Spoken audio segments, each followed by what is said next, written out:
Bienvenidos a 360 grados, una visión global de la noticia, un espacio para debatir sobre todo lo que sucede en Colombia y en el mundo. Iniciamos hoy 360 hablando de Venezuela, donde marchas estudiantiles protestando contra el gobierno de Nicolás Maduro terminaron con muertos, heridos y un canal fuera del aire por atreverse a transmitir lo que estaba ocurriendo.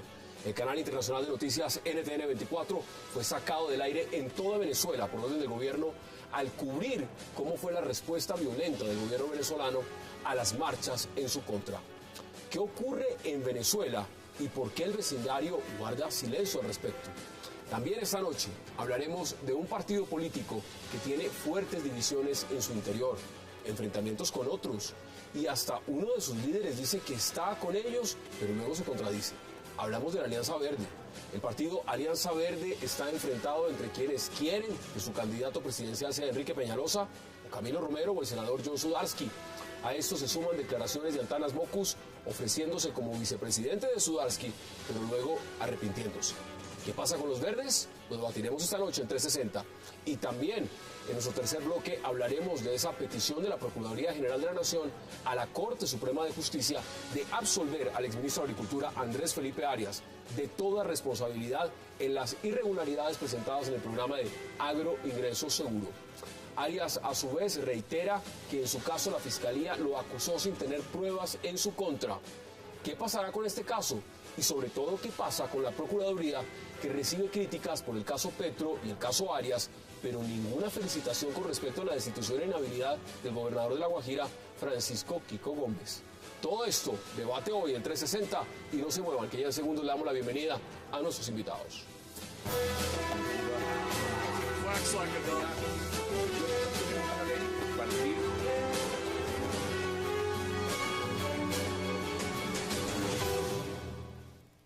Y qué placer darle la bienvenida a 360 a Lázaro Vivero, a Juan Manuel Charri y también al senador John Sudarsky. Caballeros, qué placer y gracias por aceptar esta invitación. Un gran placer, como siempre que venimos acá. Gracias, senador. Disfrutamos enormemente. Eso sí lo hacemos todos, Juan Manuel. Miren, empiezo por lo que está pasando en Venezuela, además por razones obvias.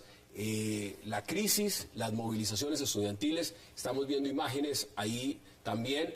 Ya esto ha llevado muertos, heridos, un incendio y un canal de televisión, NTN 24, mi antigua casa, un canal que respeto y quiero mucho, fuera del aire en toda Venezuela por orden de Conatel. ¿Por qué lo sacan del aire? Por estar haciendo esto, por mostrar las manifestaciones y por mostrar lo que está pasando en Venezuela. Este canal, Cable Noticias, hace un año también, fuera la señal en Venezuela.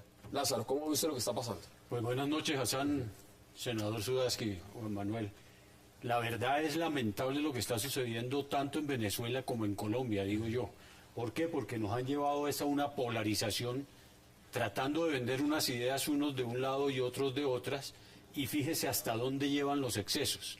El caso venezolano haciendo una censura de todo lo que está sucediendo allá, tratando de tapar el sol con las manos, pues nos está llevando a esa situación que lamentablemente para los venezolanos se está viviendo en el día de hoy, y que si no se le pone un punto final civilizadamente, va a terminar en una guerra civil. Aquí lo estamos también casi que sintiendo, no en las mismas proporciones, pero la polarización nos está llevando a los insultos, a las agresiones, a las amenazas. Pero mire, Lázaro, que aquí las movilizaciones, la gente sale a la calle, y le doy un ejemplo, usted lo ha visto, el alcalde Gustavo Petro, usted estaba en la Plaza Bolívar, sí, digamos, claro, varias veces, apoyado al alcalde Gustavo Petro. Allá no hay muertos. Allá no estamos viendo a la fuerza pública salir a reprimir, y mucho menos al gobierno diciendo sacamos un canal de televisión del aire. Por eso aplaudo ese llamamiento cuando hay las marchas de que se hagan en una forma pacífica, porque las ideas no podemos seguirlas vendiendo a punta de violencia, lo que está sucediendo en Venezuela. Pero es una polarización de derecha e izquierda y ahí están. Senador, ¿cómo ve usted este panorama? No, yo creo que, digamos, esto es como una nueva etapa. Realmente, cualitativamente ya es una nueva etapa porque ya estamos en represiones, muertos y ya supresión de los medios de comunicación en su totalidad. Yo creo que es una nueva etapa de una crisis que todo el mundo está esperando desde hace mucho tiempo, digamos, el régimen, la situación económica, el tema de los cambios, el tema de los de todo, de la falta de productos y tal, la gente está, la falta de violencia. El régimen venezolano está llegando a un punto de máxima dificultad. ¿Puede llegar a un punto de quiebre, en su opinión? Digamos, todo el mundo se la pasa hace como 15 años prediciendo que llegó al punto de quiebre y el punto de quiebre continúa. Pero yo creo que este cambio sí es un tema cualitativo que nos dice que hay algo más que está pasando. Porque ya no es solamente el tema de, digamos, del matoneo mediático, digámoslo así, sino el tema ya de supresión del canal, no permitir información y muertos en las calles. Y realmente, pues, ¿cuál es el futuro de esta situación?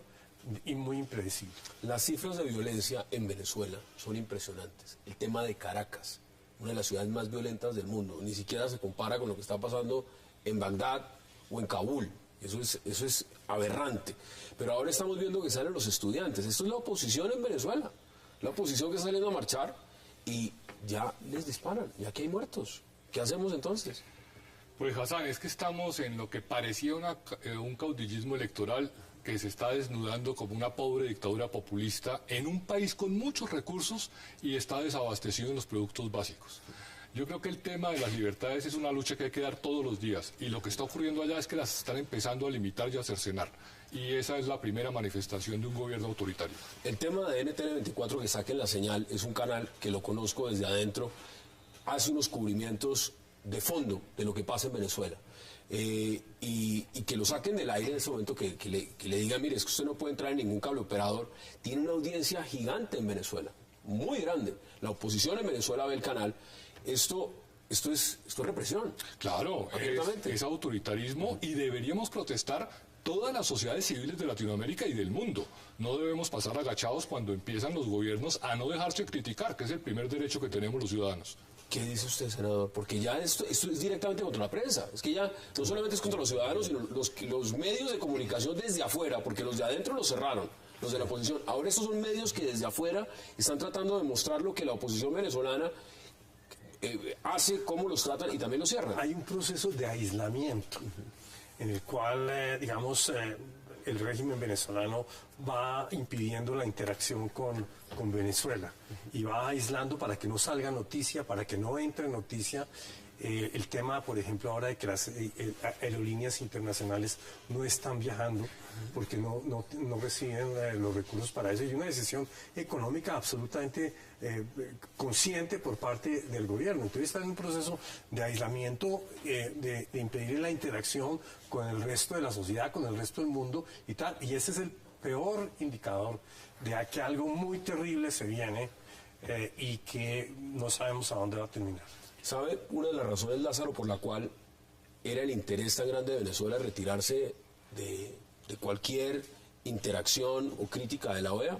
Justamente por la Relatoría de Libertad de Expresión, por las críticas que ha hecho, por la Comisión Interamericana de Derechos Humanos que está diciendo, mire, esto es lo que está pasando en el país, y por eso es que no queremos que la OEA ponga a ninguna de sus oficinas, en ninguno de esos campos, a supervisar qué es lo que está pasando en Venezuela. Y es más fácil crear organismos nuevos donde nadie se meta con Venezuela. ¿Eso a dónde nos apunta? Porque quiero empezar a redondear y tenemos otros temas, pero ¿a dónde nos apunta esto? Pero fíjate, Hassan, volvemos al mismo tema. A mí me gusta comparar lo de Colombia con Venezuela porque estamos muy cercanos a actuar de lo mismo de una forma o de otra. Los extremos son dañinos y aquí nos están... Yo no estoy de acuerdo. Me parece bien, senador, que no esté de acuerdo, pero aquí vemos, por ejemplo, una censura al Canal Capital todos los días. De los canales, al aire. Sí, pero de los canales privados todos los días señalando incluso a su director, porque piensa de una forma diferente y maneja el canal de una forma diferente a como lo manejan los privados, poniéndolo en la mira de los que sabemos no aceptan las cosas y terminan cometiendo actos que atentan contra la Constitución y la ley. Es el comienzo lo que estamos viendo en Colombia, pero es lo mismo de Venezuela. ¿Se lo ve igual? Sí, Colombia siempre ha tenido una gran tradición de respeto de la libertad de los medios. Puede que los medios estén capturados por intereses, todo lo que ustedes quieran, pero aquí hay un gran respeto por eso. Y además yo no he visto, digamos, en el paro agrario un cubrimiento muy detallado, casi atrevido de lo que estaba pasando, y nunca nadie, ni del gobierno ni de ninguna parte, intentó censurar las imágenes y lo que sucedía.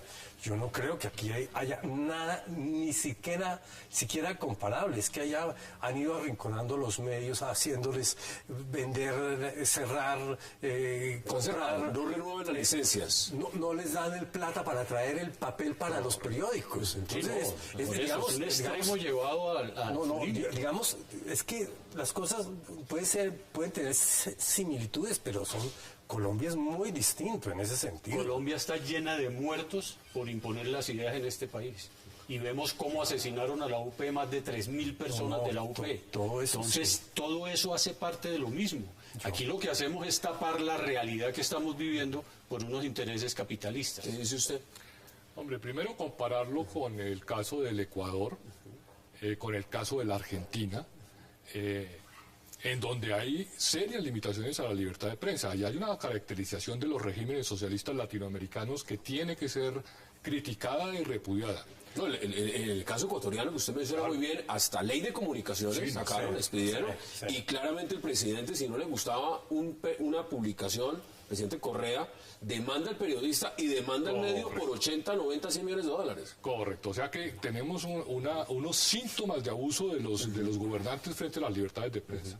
En Colombia tenemos muchos problemas. Hasta hacer retratar los que hacen caricaturas. Tenemos una violencia política que no hemos logrado resolver y una falta de inclusión y digamos que un rechazo a ciertas posiciones. Pero en Colombia tenemos en alguna medida una buena libertad de prensa. Ahora, el balance también al final, y con esto redondeamos este tema, debe ser un llamado, imagino, de atención, ¿no? A la comunidad internacional, porque esto claramente desde la relatoría y desde la OEA pues estarán vigilando qué es lo que está pasando. Pero si estos canales, si esto sigue como va, serán más los canales, vendría hasta no sé, CNN el día de mañana lo saquen de allá también. Y un rechazo a las decisiones del gobierno de Venezuela. Bueno, esas son las posiciones que queríamos debatir con ustedes. Nosotros vamos a hacer una pausa porque al regreso vamos a entrar a hablar de inmediato de la Alianza Verde. Ya regresamos.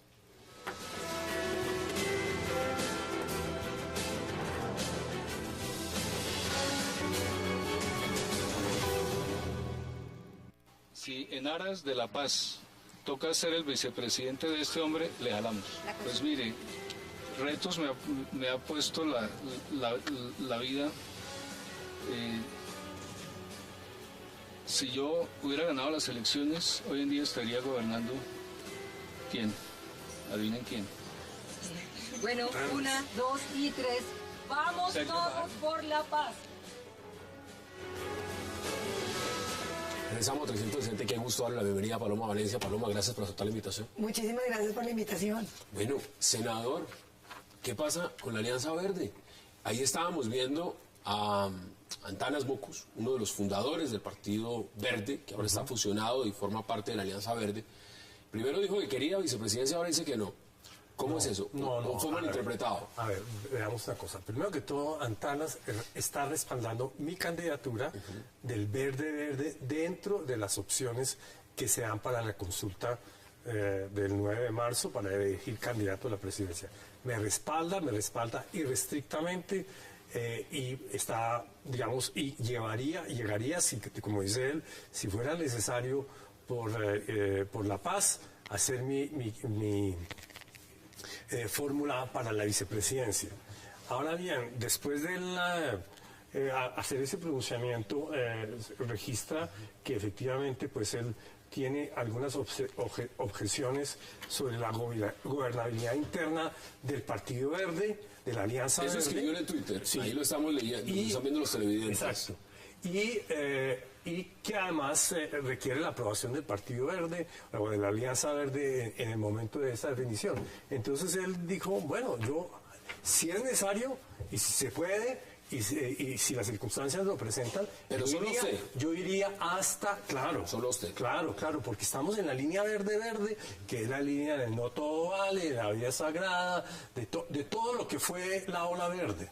La ola verde fue un fenómeno nacional de una importancia gigantesca, logró movilizar toda una opinión que existía en contra de del sistema político imperante, que básicamente era el gobierno de Álvaro Uribe, y tuvo una recogida, logró cristalizar ese movimiento, lo que se llamó la ola verde, que realmente fue una cosa absolutamente singular. Acá hay un tema interesante, Paloma, porque aquí hemos analizado todos los partidos, incluido al Uribe Centro Democrático. Pero ¿cómo ve usted lo que está pasando en la Alianza Verde? Porque en la Alianza Verde parece ser, no hay unidad. Desde afuera lo que se percibe es que hay una gran fragmentación. ¿Usted cómo lo percibe? Pues todo menos alianza. Yo creo que ahí lo que se ha visto es que las versiones iniciales que indicaban que había habido como un golpe de Estado dentro del Partido Verde, pareciera que es cierto. Entre otras porque uno no entiende bien cómo sale un día Enrique Peñalosa hablando de que apoya la revocatoria de Petro, el día siguiente que no, ve uno a Antanas Mockus tratando de entrar, pero después advirtiendo que no ha entrado. No dijo que quería entrar. Pues no sé, pues yo antes entendía que él era como la parte verde. Ahora, esta alianza entre progresistas y verdes me parece difícil, porque yo veo ahí doctrinas políticas muy distintas y simplemente una unidad por un tema de un partido. Yo acabo de escuchar al concejal Antonio Sanguino, quien es copresidente del partido, copresidente del partido, diciendo que Enrique Peñalosa tiene que respaldar el tema de Petro, el alcalde Gustavo Petro, y es una decisión interna del comité del partido y que no puede abstenerse de hacerlo. Ahora, yo no sé si Enrique Peñalosa vaya a hacer eso. ¿Cómo ve usted lo que está pasando dentro de los verdes? Bueno, yo creo que tenemos un problema sistemático en la política colombiana, donde los buenos hombres no cambian las malas instituciones, y donde tenemos básicamente propuestas individuales con etiquetas partidistas, pero partidos muy débiles que dependen mucho de las personas, de los liderazgos y con unas organizaciones muy endebles. Creo que la Alianza Verde es una muestra clarísima de esa debilidad de los partidos políticos, de partidos que se arman para llegar al poder con mucha debilidad ideológica y donde a veces llegan personas de afuera, de otras cosas, llegan personas que son trashumantes de unos partidos a otros con posiciones que no son muy claras. Enrique Peñalosa no ha sido claro, yo creo que ese ha sido su gran pecado, siendo un gran administrador y con unas ideas muy claras de ciudad y de administración. Políticamente ha cometido muchos errores, se aproximó a los liberales, pero fue tibio con el uribismo, después se fue para la Alianza Verde. Entonces, digamos. Porque ha mostrado ser un hombre de capacidad de ejecución, que es muy importante en Colombia. Los gobiernos tienden a legislar y no a ejecutar. Él ha mostrado que tiene capacidad de ejecución y que tiene una buena imagen en ese campo, pero políticamente ha cometido muchos errores. Lázaro, ¿cuál es su percepción? Pues aquí lo único que se denota es un individualismo a nivel político. Cada uno piensa en uno y terminan haciendo ese tipo de alianzas que, como lo decía Paloma, ideológicamente ahí no hay nada, es que no puede haber nada. Progresistas. Aquí hay tres. Perdónenme, pero progresistas, cuando Enrique Peñalosa dice que no va a apoyar a Gustavo Petro, pues Petro es el jefe del progresismo, digámoslo así. Y entonces uno no entiende cómo, por lograr unas curules, hacen ese tipo de alianzas que ideológicamente no pueden identificarse porque cada uno está pensando gobernar de una manera diferente. Ese egoísmo político fue lo que se vio en el Partido Conservador, en el Partido Liberal y en los demás partidos. Se conformaron, fueron unas toldas de personas individuales pensando en llegar al Congreso, pero no con unas ideologías claras de qué es lo que se tiene que hacer en el país. Yo lo que quiero decir es que el respecto de la convergencia ideológica hay mucho más de lo que se supone. Hubo un acuerdo entre compromisarios que se llevó a una definición muy clara de los temas. Hubo dos, por lo menos para mí, hubo dos puntos que son diferentes, pero que son de un cierto nivel de sofisticación política. El primero es el tema de que muy a menudo la izquierda piensa en términos, digamos, tiene una posición estadocéntrica, que es una visión de lo público, solo es lo estatal.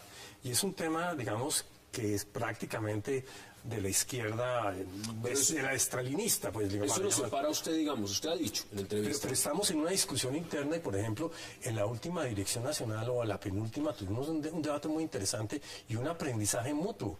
Y ese aprendizaje está permitiendo que, por ejemplo, ellos reconozcan un poco la posición mía de que existe un elemento de lo público no estatal, que es la sociedad civil, y un modelo sociocéntrico de cambio y de intervención, que además es lo que hemos venido, digamos, que es lo moderno, que es lo que, digamos, la literatura menciona de la tercera hora de la democracia. Usted y todo este tipo de plantea su punto, y eso justamente es valioso dentro de la alianza, pero usted ha dicho, yo no me puedo tragar el sapo de Enrique Peñalosa si gana Peñalosa. Y Peñalosa va punteando. Enrique Peñalosa prácticamente hizo un mico en el Congreso Nacional, que fue en el último momento, hizo pasar una resolución que prácticamente forzaba que él fuera candidato, porque era el único que cumplía las condiciones en ese momento. No habían otros posibles candidatos, tal vez Navarro Wolf, que después se retiró para salvar un poco el umbral del partido, y porque finalmente no cuajó su propuesta, que era muy respetable, de una unidad de izquierda. Y en ese momento fue cuando yo claramente veía que estaba Navarro y estaba Peñalosa. Peñalosa claramente representaba el uribismo. Las encuestas lo indican claramente. El partido que más vota por Enrique Peñalosa en la última encuesta de Ipsos es el centro democrático. Acá hay un uribista. Claro. ¿Usted ve a Peñalosa uribista? ¿Cómo? No, lo veo indefinido. Indefinido. Lo veo borroso. No sabes si está allá, no sabes si está Pero acá. había otro punto que era muy importante, era el tema de sostenibilidad fiscal. Ese tema yo creo que es un tema de discusión muy grande, porque la izquierda normalmente dice que el Estado va a todo y respectivamente los recursos que existan. Y esa es una discusión muy fundamental, porque el tema de sostenibilidad fiscal es lo único que lo forza a usted a tener que priorizar las intervenciones. Ahora lo que usted va a encontrar en las campañas presidenciales es que cada candidato sale y promete cualquier cosa, y respectivamente la viabilidad fiscal de ese tema, o a costa de otras cosas que nunca se hacen. Antes de que entremos en ese tema, y también quiero preguntarles a ustedes, si mañana gana Enrique Peñalosa esa, ¿cómo lo llamaríamos? Esa primaria o esa elección interna para buscar el candidato presidencial, ¿usted lo va a apoyar? Si Enrique Peñalosa me pide a mí que le sostenga el megáfono, no se lo sostengo. No se lo sostiene. No se lo sostengo. Yo ya lo he dicho varias veces, es un sapo que no me he podido comer. Paloma, pasó lo mismo en la convención uribista. Ayer estaba aquí sentado Pacho Santos, que luego se fue cuando ganó Óscar Iván Zuluaga, ahora vuelve como un soldado fiel. ¿Esto que estamos viendo pasa solo en la Alianza Verde o pasa en los demás partidos? No, el caso de la convención uribista fue muy claro. Yo veo que la gente llegó muy dividida y simplemente se impuso el discurso de Óscar Iván Zuluaga. Podemos analizar diferentes circunstancias que hayan podido incidir en el ánimo de los convencionistas, como que el doctor Pacho Santos leyó todos sus discursos y el doctor Zuluaga hizo unas intervenciones muy emotivas y muy poderosas. La gente votó libremente. Ahora, yo indicaciones de corrupción de la convención no acepto. Fue una convención absolutamente limpia, absolutamente transparente. La gente estuvo contenta, esforzándose por votar. Y aquí yo sí creo que el uribismo sí es muy unido en términos de lo que pensamos. Yo creo que no tenemos que tener unas discusiones sobre si queremos respetar o no el límite fiscal de la economía, porque es muy claro para todos que todos esos estamos pilares así. fundamentales están todos claros. Y todos estamos de acuerdo. Todos estamos de acuerdo, desde el doctor Pacho Santos, el doctor José Obdulio, la doctora María del Rosario, el doctor Óscar Iván. Todos nos movemos dentro de un circuito de ideas Lázaro, muy parecidas. mire, aquí estamos viendo dos casos. Los conservadores ni se diga, ¿no? Los conservadores también. Ahora, ¿de todos estos se le parecen o los ve distintos? Yo creo que seguimos en lo mismo. Ellos están pensando en individualismos. Y por eso el país está como está. Mire, va ganando el voto en blanco, ¿no? Va ganando el voto en blanco. En la encuesta. Y eso va a marcar en este momento el camino y el rumbo del país. El voto en blanco se va a imponer. El caso de la Alianza Verde, mucha gente de esa que llamamos decente llegó a la ola verde. ¿Por qué? Porque no habían liderazgo ni dentro del Partido Conservador ni dentro del Partido Liberal, ni Uribe representaba a la gente que quería otra cosa. y todos buscamos con anhelo que se levante una bandera para poder hacer política en el país. Pero aquí no lo podemos hacer porque todos esos partidos han quedado manejados y manipulados por unos personajes que solo piensan en ellos y el resto les importa un carajo. Aquí no hay políticas de Estado, no estamos viendo políticas de Estado a nivel de campañas, por ejemplo. No, pero todavía estamos comenzando. Yo tengo la propuesta de reforma al sistema electoral que a usted le parece banal, pues no creo que lo sea. Es una propuesta muy profunda. Y nuestro candidato tiene unas propuestas sobre educación muy ambiciosas que van a significar la transformación de todas las regiones colombianas. Aquí el ejemplo que nos ha dado la historia de todos estos partidos es que vamos por mal camino. Y la gente del pueblo, la gente común y corriente y normal, hoy hacíamos la pregunta del voto en blanco. Y es increíble la cantidad de gente que está participando por el voto en blanco, porque no se sienten representados ni por la ola verde, ni por el uribismo, ni por el conservatismo, ni por el liberalismo. Bueno, Richard, yo se lo pregunto desde afuera, mire.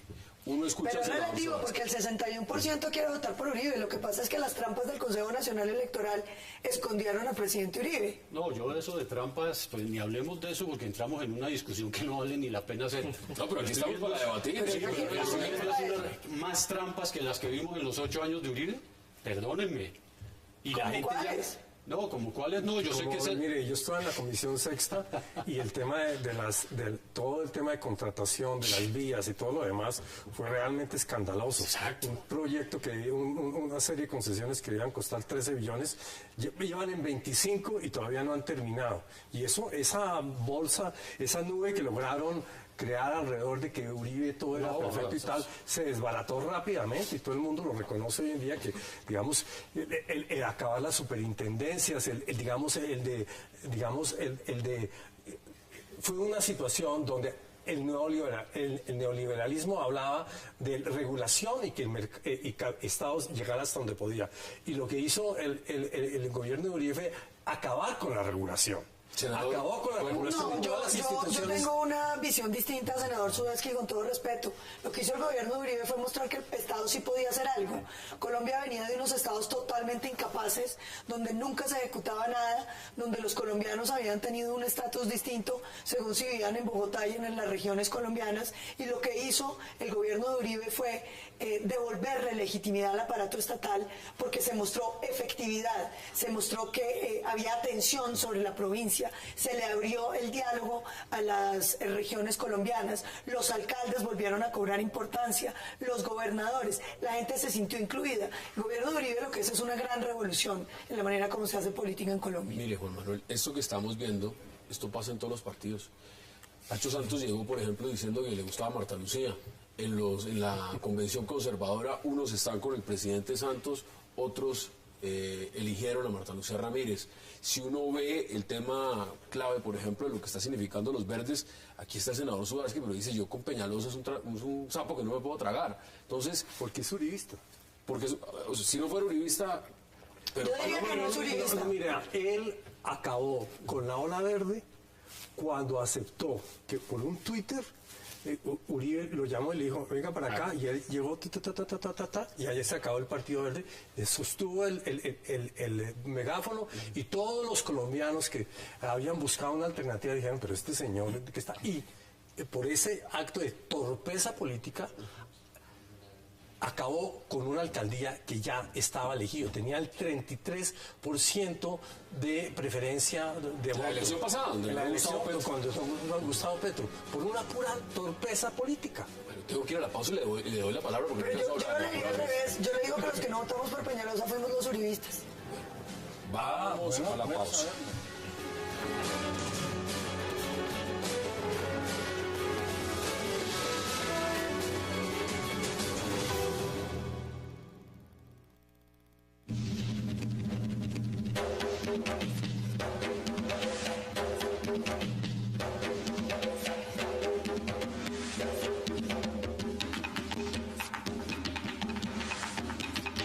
En todas las regiones, Cable Noticias es Colombia.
Regresamos con 360 grados.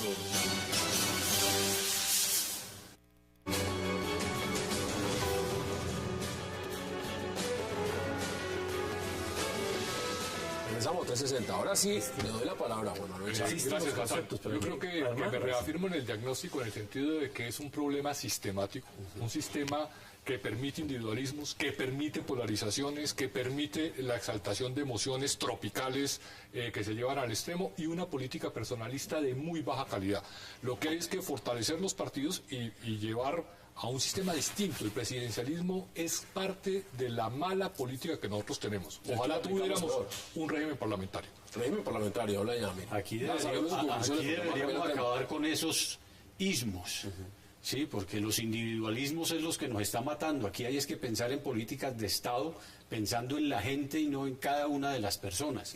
Pero todos los que están, o la gran mayoría de los que están manejando la política del país en este momento, están pensando en ellos y en nadie más. Los expresidentes no quieren jamás salir de ese manejo del poder y vemos a todos los expresidentes pontificando sobre todos los temas. Tuvieron la oportunidad de hacerlo y no lo hicieron. Entonces, después de que salen es que vienen a sentar cátedra de cómo hay que hacerlo y cómo es que hay que arreglar el país. Yo creo que eso hay que acabarlo.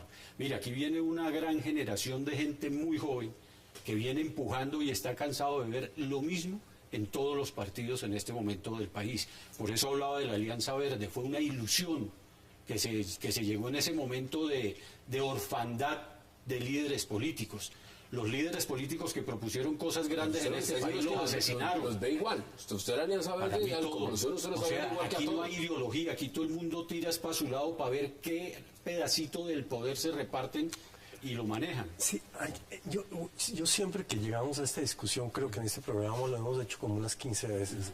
Al final lo que uno dice es que hay que reformar el sistema electoral, porque todo ese comportamiento es producto de un sistema electoral absolutamente absurdo, que lo que hace es destruir la confianza entre todos los actores y participantes. Toda esa reforma. Claro, esa reforma, en buena medida, el propósito de mi campaña es hacerla conocer, que los colombianos sepan que el problema no es de personas ni de personalidades, sino que es un problema sistémico que determina un comportamiento.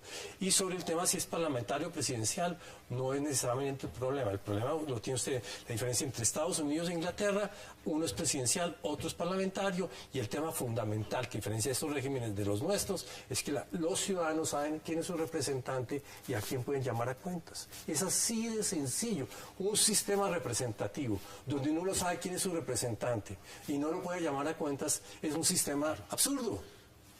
Demos sus conclusiones, Paloma. No, yo lo que veo es que aquí hay evidentemente una crisis en los partidos, pero yo con todo respeto, doctor Lázaro, sí diría que no, claro que hay líderes. El doctor Uribe es un líder, que a usted no le guste, es distinto, pero evidentemente él ejerce un liderazgo muy importante en este país y representa para muchos de los colombianos una alternativa política muy importante, porque sobre todo en las regiones y en muchos sectores de Bogotá, especialmente en los estratos 1 y 2, el doctor Uribe representa un sentimiento de los colombianos, unas ganas de ser distintos. El partido del Centro Democrático es un partido con listas de gente nueva, con listas de gente que no ha estado en la política, con gente de listas de personas con ideas, con propuestas, que quieren trabajar por Colombia y que no estamos haciendo politiquería. Pero perdóname, si tú ves la lista de Centro Democrático al Senado, no es que sean nuevos, es la misma clase política de toda la vida, incluyéndote a ti. Tú vienes de una familia tradicional política y ahí estás. Sí, si mi familia se retiró hace más de 25 años, mi papá. Ahora que usted quiera satanizar a mi familia, porque entonces yo tengo un defecto que es que tuve papás importantes. Ese problema sí no me parece un problema. Francamente le digo. Mira, veo a la niña Guerra, ¿sí? Y ahí tiene al tío de gobernador de Sucre, tiene al hermano de senador. Joselito Guerra de las Piedras, sí, le quitaron su credencial. Ellos no son ellos. Está en la lista, entonces no, ellos no son ellos. Ella no representa, es que aquí la cosa de que si alguien tiene un pariente, entonces tiene que responder por el pariente, es bien complicado. Porque eso solo se libra el que no tenga parientes. No, es que tú estás diciendo entonces, que la lista de Uribe es pura gente nueva. Es nueva, sí señor. María Rosario no ha hecho política, hay un tema, no ha hecho política, no ha estado en eso. En el caso del partido Centro Democrático es la clásica definición de un partido caudillista. Sí. Eso tiene un nombre y dueño. Como era la Alianza Verde, que era la Alianza de Mocos. De Mocos era de como de 3 o 4. ¿Cómo vas a De decir 3 eso? caudillos, que lo que pasa es que no lograron ser tan grandes como Uribe. Los problemas nuestros internos son un problema de muchos líderes, tal vez demasiados líderes, pero son muchos líderes. Pero cuando ustedes, si no le ponen la foto en el tarjetón, ustedes se montan en Pero, cólera. doctor, senador, yo le recuerdo que usted se eligió con un partido que se llamaba Visionarios con Mocos, que salió en el tarjetón. Sí, visionarios. Bueno, ese es un caudillo distinto, sin más chiquito. No, pero digamos, el tema central es que el hecho mismo de que yo esté ahora de candidato de un partido, cuando él había sido el candidato de la presidencia, ya hay un tema de relevo. Cambio, claro. Y Oscar Iván es el mismo Uribe. Oscar Iván es el mismo Pues es que, representante. pues eso dirían de Álvaro usted, que usted es Uribe. el que representa a Mocus. Doctor Sudarsky, digamos, no hay una Mocus ha tenido un diferencia. estilo de manejo muy diferente. Los procesos de planeación participativa que se hicieron en Bogotá eran muy diferentes, eran realmente participativos. No tenía usted un proceso en el cual en los encuentros, ¿cómo se llamaban? Los Consejos comunales. comunitarios se definían qué se hacía, se daban instrucciones y eso permitió que el resto de la sociedad no participara, sino ir a esos Esas son las consejos posiciones. comunitarios. Aquí nos podríamos quedar mucho más tiempo hablando de este tema, pero Juan Manuel, Pero tenemos que perdóname, cambiarlo. Hassan, yo del tema del doctor Uribe, yo respeto al doctor Uribe como persona, pero haciendo el estudio de los 8 años de gobierno del doctor Uribe, todavía no conocemos todo el daño que le hizo al país esos 8 Bueno, pero años. esa percepción, Estamos viendo claro, apenas lo mínimo, pero espérese más adelante. Y hay otros que vemos que el país en cambio transformó para Claro. bien. Ahí están las posiciones, de eso se trata el debate. Juan Manuel Charri, vamos a hablar de otro caso, el caso de Andrés Felipe Arias. Pero para eso vamos a hacer contacto, porque el tema de fondo, ¿qué es lo que está pasando? Usted sabe que la Procuraduría sancionó, inhabilitó a Andrés Felipe Arias a varios años. Pero en este caso, en el proceso, ahora está proceso penal, no administrativo, sino en el penal, la Procuraduría está pidiendo la absolución. Pues, qué mejor que contactar al procurador delegado ante la Corte Suprema de Justicia, Jairo Salgado, para que nos explique y por qué la Procuraduría está tomando esta decisión, si había tomado una decisión anterior en el tema disciplinario. Señor Procurador, gracias por acompañarnos, un verdadero placer. ¿Cómo estás? Sí, cómo no. Sí, ¿cómo estás? Adelante, Procurador, ¿cuál es la decisión? Ustedes, la Procuraduría inhabilitó, sancionó a Andrés Felipe Arias en el tema de agroingreso seguro y ahora en el proceso penal está pidiendo la absolución. Explíquenos esa decisión de la Procuraduría. Sí, es obvio ese cuestionamiento que frecuentemente se viene haciendo desde la intervención y enhorabuena para poder hacer las diferencias. La gente no entendería por qué por los mismos hechos se pueda destituir a una persona y por esos mismos hechos la misma Procuraduría en un proceso penal solicita la absolución. Pues la verdad es que el derecho disciplinario y el derecho penal son distintos. Una cosa es el disciplinario, otra cosa es el penal, dentro de un género que es el derecho sancionatorio y público. El primer instrumento que tiene el Estado para determinar si una conducta puede ser reprobable, es la primera razón, es el derecho disciplinario. Entonces allí lo que se valora es si la persona, el servidor público, infringió un deber funcional y se afectó la función pública y los fines del Estado. Mientras que el derecho penal, que es la última razón, ya no es la primera, lo que se protege son los bienes jurídicos. En este caso se imputaron 2 delitos, que son el de peculado y el de contrato sin requisitos legales serían de la administración pública. Entonces, lo que hay que verificar y donde está lo importante del asunto es la valoración inicial. Y tenemos que hacernos a la idea que los fiscales, los procuradores, los jueces, en fin, analicemos que no todo problema o controversia de carácter contractual cae en la esfera del derecho penal. Y eso lamentablemente está haciendo carrera en este país. Claro. No, unas cosas son disciplinarias, por lo que te dije, la primera razón, las faltas son distintas a los delitos, el uno protege la función pública, los intereses del Estado, cuando hay una infracción al deber sustancial, que es lo que se denomina ilicitud sustancial, mientras que el otro es el bien jurídico. Entonces, bueno, permítame, señor procurador, porque quiero también poder debatir esto con sus invitados en la mesa y volver con usted inmediatamente. Usted es constitucionalista. Esto es... Gracias. No me saque la duda. ¿Esto es normal? A ver, a mí me parece muy importante lo que dice el procurador delegado en el sentido de distinguir entre el proceso disciplinario donde se sancionó al exministro Arias del ámbito penal donde está pidiendo absolución.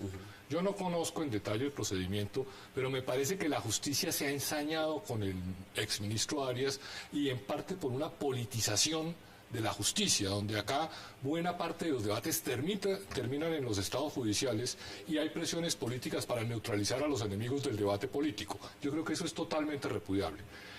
Pienso que la sanción disciplinaria pudo ser proporcionada, pudo haber irregularidades de ese tipo y por eso se le sancionó, pero no creo que el ministro sea un delincuente y pienso que en ese punto hay una exageración y espero que el juez sea el fiel de la balanza en este debate. ¿Ahí juega el tema del dolo? Claro, juega mucho, o sea, porque están hablando de celebración indebida de contrato, de peculado, o sea, que se hiciera el delito a sabiendas con el ánimo de obtener un provecho ilícito. Eso en el tema penal es mucho más importante que en la sanción administrativa. Claro, es que el tema penal es la última razón de sanción del Estado donde se sanciona de la manera más estricta las conductas más graves, o sea, con pérdida de la libertad, la maldad de la persona que a sabiendas infringe la ley para obtener provecho. ¿Qué dice usted? Porque eso es muy polémico. La Fiscalía está pidiendo es condena y la Fiscalía está con toda. Ahora, parece ser que testimonios y lo demás, eso como que no están. Lo que tienen es mucha narrativa. Cada vez que habla la Procuraduría yo quedo en silencio, porque definitivamente se nos politizó la Procuraduría. ¿Pero quedó en silencio con lo de Kiko Gómez también? No, porque fíjese que lo de Kiko Gómez es diferente. Usted no puede comparar a Arias con Kiko Gómez. No, yo no estoy comparando, estoy diciendo que la decisión de la Procuraduría... Yo lo comparo, ¿sí? Kiko Gómez tiene todos los procesos penales por ser un criminal y un bandido, según dicen esas investigaciones. Esa es una buena destitución. Lógico. ¿Y la de Arias? Sí, la de Arias no, porque en el sentido de que Arias cometió muchos errores. Arias se desbordó creyendo que era Uribe, ¿sí? Y lo llevó a aspirar a la presidencia siendo ministro de Agricultura y lo llevó a cometer todo este tipo de errores como agroingreso seguro, en donde los dineros públicos del Ministerio del Interior se los dieron a los poderosos de la Pero costa usted está diciendo, usted dice errores, eso no es dolo. Pero fíjate que lo de Kiko Gómez es diferente, porque ahí hay asesinatos, hay narcotráfico, hay de todo lo que tú quieras. Es solamente hacer una investigación en La Guajira y se pone uno a llorar del criminal que es Kiko Gómez. Y eso lo ha declarado Claudia López, con pruebas, y varios otros periodistas. Eso es diferente a Arias. Que el tema de Arias tiene un manejo político también, porque acuérdense que decía que era Uribito. Y todos lo conocíamos como Uribito, como el heredero de Uribe. Y el pelado se desbordó. Y se desbordó tanto que está en esos procesos. Vamos a ir a la pausa. Ya quiero también conocer la opinión de Paloma Valencia y el senador John Suárez, que vamos a la pausa en 360 y ya regresamos.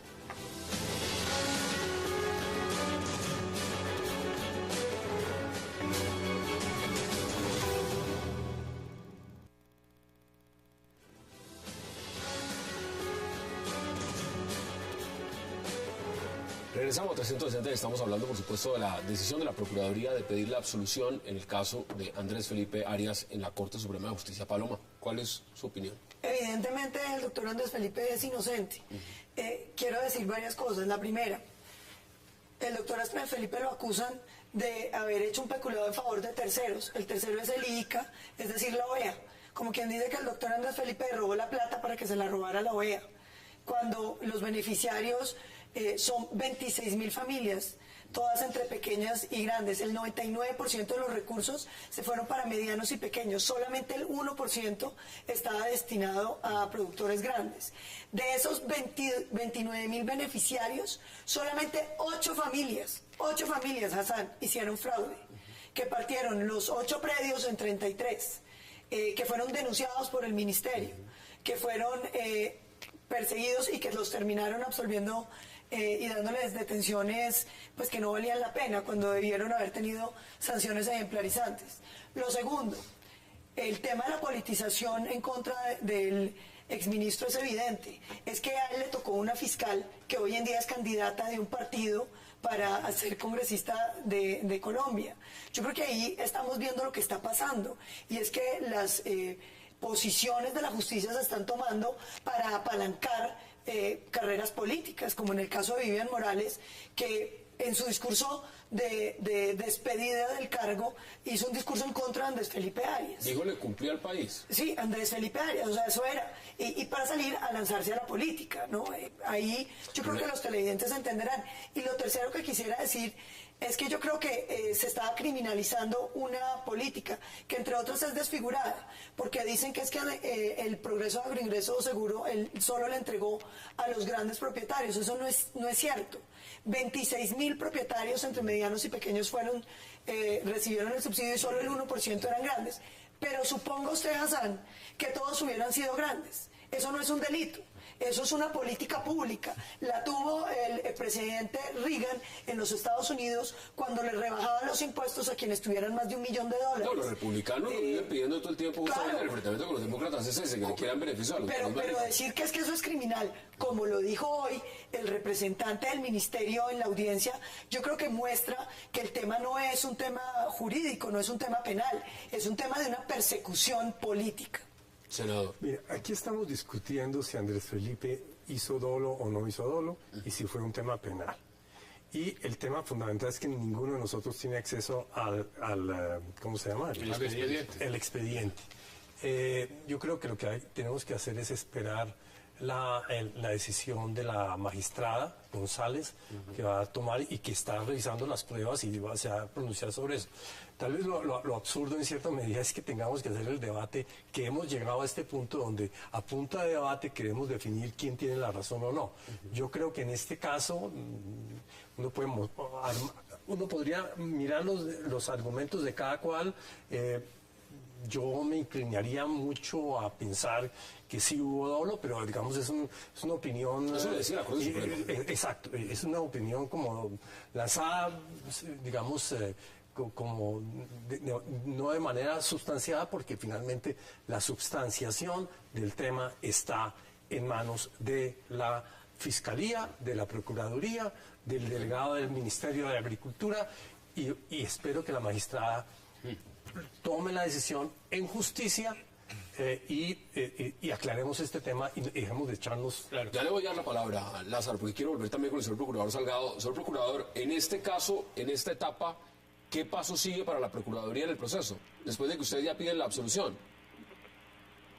Bueno, lo primero que yo quiero aclarar es que mi opinión aquí es netamente jurídica, como ustedes podrán comprender, ¿no? Ya intervine y son públicos mis argumentos. Lo que sigue en esta etapa es las intervenciones de la defensa. Posteriormente se dirá el sentido del fallo y luego ya las motivaciones del mismo.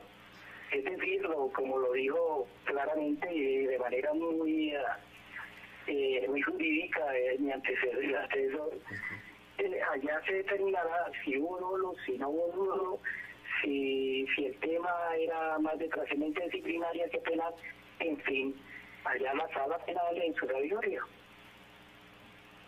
Bueno, señor magistrado Salgado, gracias por habernos acompañado y por supuesto por darnos la posición desde la Procuraduría. Usted sabe que es interesante, Lázaro, y lo decía el senador Sudarsky, ¿no? El tema del debate. Cuando estuvo en la cárcel Andrés Felipe Arias, fueron 2 años, el debate se dio por todos lados y el debate acabó con la carrera, por lo menos pública y a nivel de medios, de Andrés Felipe Arias, porque su nombre y lo demás terminó en la picota pública. Pero ahora hay que esperar la decisión de la Corte Suprema. Este gobierno ha prorrogado el AIS, simplemente le cambió el nombre, pero el programa sigue funcionando. ¿Cómo ve usted ese antecedente? Es que el programa como tal no es malo. Sí, es un programa bueno, sino que se desbordó pensando en otras cosas, que fue lo que llevó a Andrés Felipe Arias a cometer la serie de errores. Aquí lo que molesta es otra cosa. Si nosotros hacemos una comparación entre lo que está pasando con Petro y Andrés Felipe Arias, Hoy el Tribunal de Cundinamarca de Bogotá, el Tribunal Administrativo de Cundinamarca falló a favor de Gustavo Petro diciendo que no cometió ningún ilícito en ese sentido de la contratación de basuras. Pero el procurador lo condenó. Y por eso estamos mirando el tema. Es que una cosa está condenó incluso con una inhabilidad que no tiene razón de ser. Mucha de la gente que hoy estamos apoyando a Petro no es por Petro, es contra la decisión de la Procuraduría. Totalmente de acuerdo. Porque así como a Arias puede de pronto la Procuraduría estar fallando políticamente, también fallaron en contra de Petro. Es decir, que el día de la revocatoria, cuando usted vaya a votar, ¿usted va a votar por el tema de cómo está Bogotá o usted va a votar a favor o en contra del procurador? No, es que eso se junta. Lógicamente queremos pensar en una mejor Bogotá, pero el tema ahora no es ese. ¿Sí? El tema es que va a haber una revocatoria sí o no contra Petro. Y yo voy a votar no. O sea, no tienen por qué sacar a Petro. Pero por apoyo a Petro o por ir en contra del procurador. Manéjalo como quieras. No, pues se lo pregunto a usted. Por apoyo a Petro, por ir en contra del procurador, por un fallo injusto del procurador, por ir en contra del político. Sí, entonces voto por ahí. Y por el bienestar de Bogotá, porque es que a Petro no lo han dejado gobernar. Petro recibió una herencia desastrosa del gobierno de Moreno y está corrigiendo sus provisiones. En el caso de Andrés Felipe Arias, me parece que la justicia se ha ensañado con él, que hay un elemento de politización, que hay que hacer la diferenciación entre lo disciplinario y lo penal, y desde mi punto de vista no creo que sea un delincuente. No creo que sea delincuente. ¿Sus conclusiones, senador? Terminamos este debate. Mi conclusión es que espero que los jueces se pronuncien, como debe ser en un caso de estos, y hacer elucubraciones por fuera del proceso jurídico me parece atrevido. Paloma, concluimos este debate. Yo creo que han pasado 3 años de proceso donde la Fiscalía no ha podido demostrar con ningún testimonio, porque no existe ni siquiera uno, donde demuestren que el ministro actuó dolosamente. Creo que aquí se ve evidentemente la persecución a la que se le suma que la fiscal que lo estaba acusando ahora es candidata al Partido Liberal. Estas son las posiciones. Paloma Valencia, un verdadero placer. Senador John Suárez, gracias por aceptar la invitación. Juan Manuel Charri, como siempre, y las gracias. Tiene que alargar el programa porque queda uno con la mitad de las cosas para hablar. ¿Y qué hablamos mañana entonces? A ustedes gracias por acompañarnos. Nos vemos mañana a la misma hora, 8 p.m. para seguir debatiendo toda la agenda política de Colombia y del mundo. Y recuerden, repetición de este programa, 11:30 de la noche. Gracias por acompañarnos.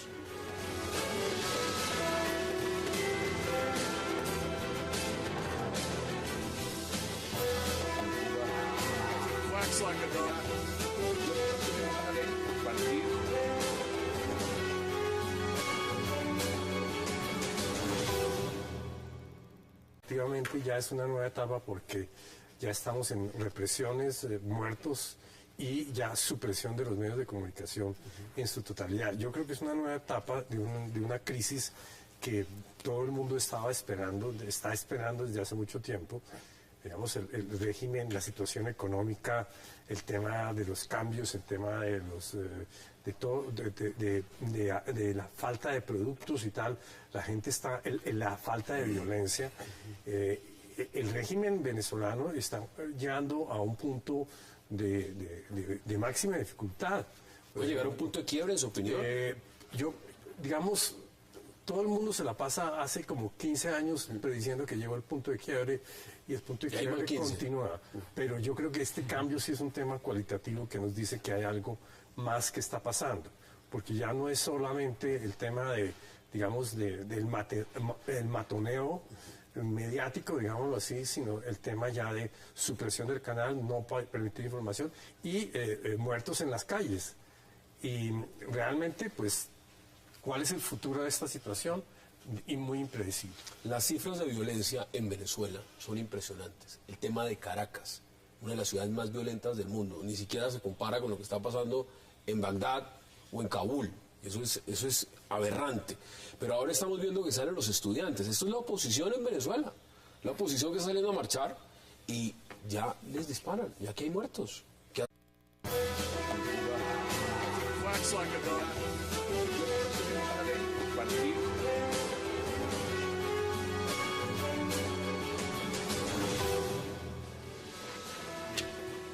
Bienvenidos a 360 grados, una visión global de la noticia, un espacio para debatir sobre todo lo que sucede en Colombia y en el mundo. Iniciamos hoy 360 hablando de Venezuela, donde marchas estudiantiles protestando contra el gobierno de Nicolás Maduro terminaron con muertos, heridos y un canal fuera del aire por atreverse a transmitir lo que estaba ocurriendo. El canal internacional de noticias NTN 24 fue sacado del aire en toda Venezuela por orden del gobierno al cubrir cómo fue la respuesta violenta del gobierno venezolano a las marchas en su contra. ¿Qué ocurre en Venezuela y por qué el vecindario guarda silencio al respecto? También esta noche hablaremos de un partido político que tiene fuertes divisiones en su interior, enfrentamientos con otros, y hasta uno de sus líderes dice que está con ellos, pero luego se contradice. Hablamos de la Alianza Verde. El partido Alianza Verde está enfrentado entre quienes quieren que su candidato presidencial sea Enrique Peñalosa, o Camilo Romero, o el senador John Sudarsky. A esto se suman declaraciones de Antanas Mockus ofreciéndose como vicepresidente de Sudarsky, pero luego arrepintiéndose. ¿Qué pasa con los verdes? Lo debatiremos esta noche en 360. Y también, en nuestro tercer bloque, hablaremos de esa petición de la Procuraduría General de la Nación a la Corte Suprema de Justicia de absolver al exministro de Agricultura Andrés Felipe Arias de toda responsabilidad. Canal Cable Noticias, hace un año también, fuera la señal en Venezuela. Lázaro, ¿cómo viste lo que está pasando? Pues buenas noches, Hassan, senador Sudarsky, Juan Manuel. La verdad es lamentable lo que está sucediendo tanto en Venezuela como en Colombia, digo yo. ¿Por qué? Porque nos han llevado a una polarización, tratando de vender unas ideas unos de un lado y otros de otras, y fíjese hasta dónde llevan los excesos. El caso venezolano haciendo una censura de todo lo que está sucediendo allá, tratando de tapar el sol con las manos, pues nos está llevando a esa situación que lamentablemente para los venezolanos se está viviendo en el día de hoy, y que si no se le pone un punto final civilizadamente, va a terminar en una guerra civil. Aquí lo estamos también casi que sintiendo, no en las mismas proporciones, pero la polarización nos está llevando a los insultos, a las agresiones, a las amenazas. Pero mire, Lázaro, que aquí las movilizaciones, la gente sale a la calle, y le doy un ejemplo, usted lo ha visto, el alcalde Gustavo Petro, usted estaba en la Plaza de Bolívar, sí, digamos, claro, varias veces, apoyando al alcalde Gustavo Petro. Allá no hay muertos. Allá no estamos viendo a la fuerza pública salir a reprimir, y mucho menos al gobierno diciendo sacamos un canal de televisión del aire. Por eso aplaudo ese llamamiento cuando hay las marchas de que se hagan en una forma pacífica, porque las ideas no podemos seguirlas vendiendo a punta de violencia, lo que está sucediendo en Venezuela. Pero es una polarización de derecha e izquierda y ahí están. Senador, ¿cómo ve usted este panorama?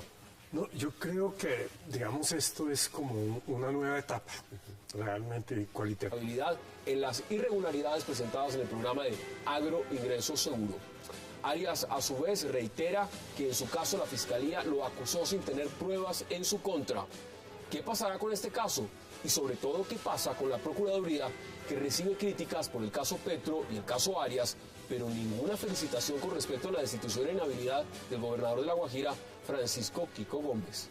Todo esto, debate hoy en 360, y no se muevan, que ya en segundos le damos la bienvenida a nuestros invitados.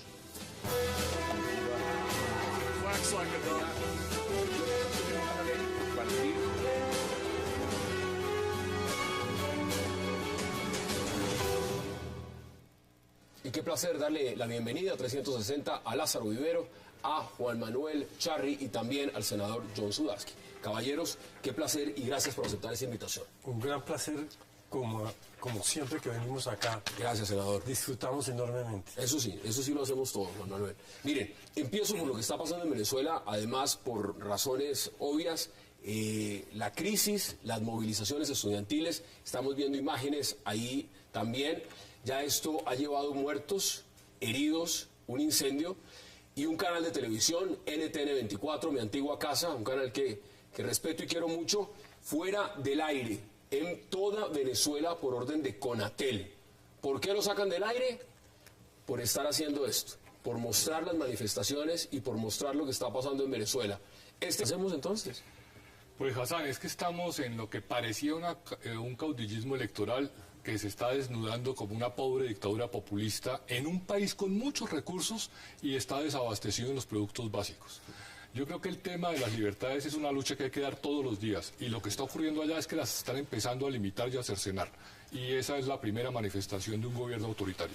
El tema de NTN 24, que saquen la señal, es un canal que lo conozco desde adentro, hace unos cubrimientos de fondo de lo que pasa en Venezuela.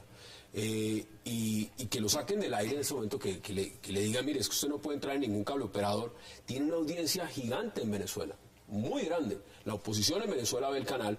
Esto es represión. Claro, es autoritarismo y deberíamos protestar todas las sociedades civiles de Latinoamérica y del mundo. No debemos pasar agachados cuando empiezan los gobiernos a no dejarse criticar, que es el primer derecho que tenemos los ciudadanos. ¿Qué dice usted, senador? Porque ya esto es directamente contra la prensa. Es que ya no solamente es contra los ciudadanos, sino los medios de comunicación desde afuera, porque los de adentro los cerraron, los de la oposición. Ahora estos son medios que desde afuera están tratando de mostrar lo que la oposición venezolana hace, cómo los tratan y también los cierran. Hay un proceso de aislamiento en el cual, el régimen venezolano va impidiendo la interacción con Venezuela y va aislando para que no salga noticia, para que no entre noticia. El tema, por ejemplo, ahora de que las aerolíneas internacionales no están viajando.